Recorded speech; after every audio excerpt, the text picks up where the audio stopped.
샬롬. 하나님께서 여러분과 저에게 오늘 또 귀한 날 주셨죠. 주님의 기쁨 되어지는, 또 주님 앞에 영광이 되어지는 여러분과 저희 삶이 되기를 간절히 소망합니다. 찬송가 546장 주님 약속하신 말씀 위에서 함께 찬양하겠습니다.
오늘 허락하신 말씀은 창세기 17장 1절과 2절입니다.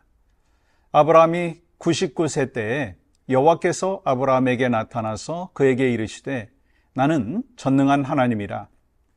너는 내 앞에서 행하여 완전하라. 내가 내 언약을 나와 너 사이에 두어 너를 크게 번성하게 하리라 하시니. 아멘.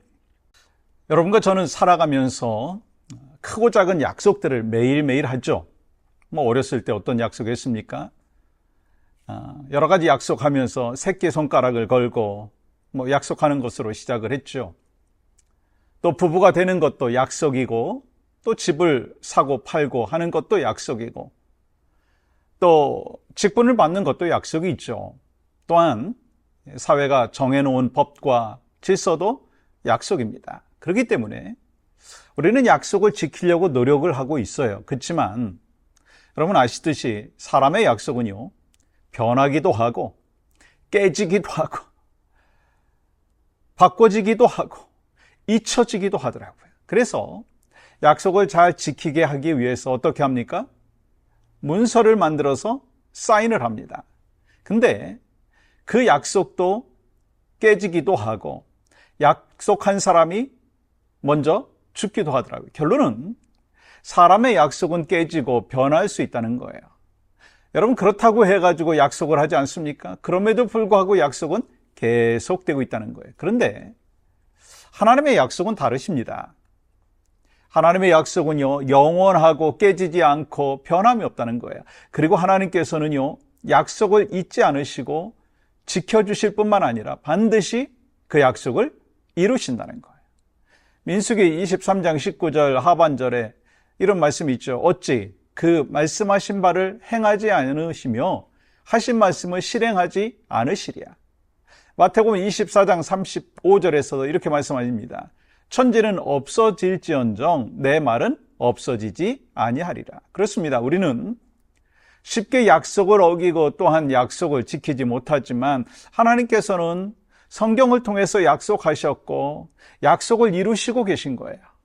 또한 하나님의 약속은요, 시간의 차이일 뿐이지 이미 이루어진 것이나 마찬가지라는 거예요. 그런데 어떤 분들은 그 약속의 말씀을 붙들고 풍성한 열매를 맺으며 살고, 또 어떤 분들은 약속의 말씀을 신뢰하지 못하고 약속과 상관없이 살아간다는 거예요. 그러니까 우리는 본문을 통해서 하나님의 말씀을 통해서 약속이 이루어지는 그날까지, 하나님의 약속이 이루어지는 그날까지 어떻게 살아야 할지 영적인 레슨을 얻기를 원합니다. 오늘 본문은 바로 그 지점에서 아브라함을 다시 부르시는 이 하나님의 장면을 보여줍니다. 아브라함은요, 75세에 하나님의 약속을 받았어요. 내 씨가 하늘의 별처럼 많으리라. 그 약속은 얼마나 크고 놀라운 것이었습니까? 하지만 10년이 지나도록 아무 일도 일어나지 않았어요. 몸은 늙어가고 아내 사라는 더 이상 아이를 낳을 가능성이 없어 보였어요. 그때 사라는요, 인간적인 방법을 제안합니다. 여보, 난 이제 늙어가지고 아이를 낳을 수 없으니까 내 여종 하갈과 동침하세요. 아브라함은 어떻게 합니까? 그 제안을 덥석 받아들였어요. 그리고 이스마엘이 태어났죠. 이스마엘이 태어나자 아브라함은 큰 기쁨을 누렸습니다. 여러분, 86세인 그 고령의 나이에 아들을 낳았으니까 얼마나 귀여웠겠습니까? 그 아들을 보며 아브라함은 이제 더 바랄 것이 없다고 생각했을 것입니다. 그러나 그때부터 아브라함은 영적으로 침체에 빠졌다는 거예요. 13년 동안 그는 인간적인 행복 속에서 살았지만 하나님과의 깊은 교제가 사라진 거예요. 예배는 드렸을지 모르지만 약속은 잊어버렸다라고 하는 거예요. 여러분, 우리도 이럴 때가 있지 않습니까? 신앙은 유지하지만 약속의 말씀은 사라지고 현실의 만족 속에만 머물러 있을 때가 있다는 거예요. 근데 하나님은 약속을 잊지 않으셨어요. 인간은 약속을 놓칠 수도 있어도 하나님은 결코 그 약속을 잊지 않으신다. 아멘이시죠? 아브라함이 99세 되었을 때 하나님이 나타나셔서 말씀합니다. 나는 전능한 하나님이라. 너는 내 앞에서 행하여 완전하라. 여러분, 얼마나 놀라운 말씀입니까? 이미 포기했던 아브라함에게 하나님은 다시 찾아오셨어요. 아브라함이 불가능하다라고 생각한 그 지점에서 하나님은 나는 전능하다. 여러분과 저는 불가능하다 생각할 수 있지만 하나님은 말씀하십니다. 나는 전능하다. 아멘이신가요? 여기서 완전하라라고 하는 말은요, 흠 없이 완벽하라는 것이 아닙니다. 하나님 앞에서 정직하게 약속을 기억하며 순종하며 살라고 하는 뜻이에요. 하나님 앞에서 코람데우, 하나님 앞에서 살아가는 삶, 그것이 완전한 삶인 거예요. 여러분, 혹시 여러분은 어떤 이스마엘을 붙잡고 있지는 않습니까? 내가 만든 해결책에 안주하면서 하나님의 약속의 말씀은 잊고 있는 것이 아니냐라고 하는 것입니다.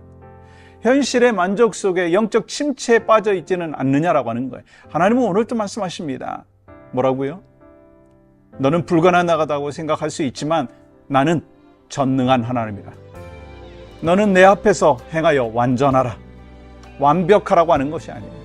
나를 닮고 최선을 다해서 주님의 그 형상 안에서 살아가라 말씀하십니다.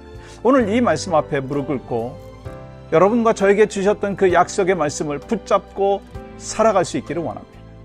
그래서 여러분과 저의 삶 가운데 정말 하나님께서 나에게 약속하여 주신 그 말씀을 다시 회복하고 다시 찾아오셔서 나는 전능한 하나님이다 라고 말씀하시면서 결국 우리를 향하여 회복과 또 고침과 하나님의 일하심이 분명히 나타날 것을 확신하며 살아가시는 여러분과 제가 되기를 원합니다. 함께 기도할 제목은 지연되는 현실 속에서도 하나님의 약속을 굳게 붙잡게 하여 주시옵소서. 인간적인 방법이 아니라 전능하신 하나님만 신뢰하게 하여 주시옵소서. 함께 기도합니다. 하나님, 우리의 삶에 때로 역경이 있고 문제가 있을 때 하나님께서 주신 약속의 말씀을 잊고 그냥 내 방법대로 해결하려 할 때가 참 많습니다. 그러나 주님이 다시 한번 말씀하십니다. 내가 너에게 준 그 약속의 말씀, 재앙이 아니라 평안이다. 너희에게 고통의 그 터널을 반드시 지나가게 하겠다 말씀하여 주시고, 또 우리에게 다시 한번 약속의 메시지를 허락하시는 주님을 붙잡고 오늘 또 살아가는 믿음의 백성들 될 수 있도록 인도하여 주시옵소서. 예수님의 이름으로 기도합니다. 아멘.